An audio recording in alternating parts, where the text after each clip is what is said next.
তো গাইস, প্রথমে রিল ভিডিওটা দেখো, তারপর বাংলার দুষ্টু পোলা বান্দ্রি করা ফানি ফানি কমেন্ট গুলো পড়বো। তো লেটস গো।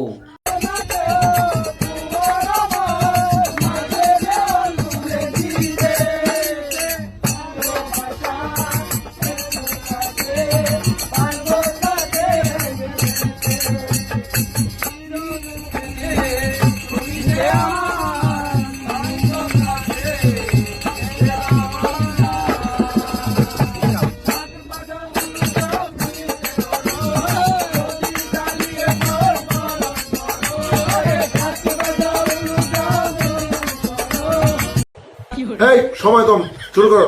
প্রথমে ভাবলাম হরি নামের আসর বসেছে, আমিও ভাবলাম হরি নাম হচ্ছে। সত্যি বলতে খোল করতাল বাজিয়ে এত সুন্দর গান করা যায় সেটা কিন্তু এই দাদা ভাইরা দেখিয়ে গেছে।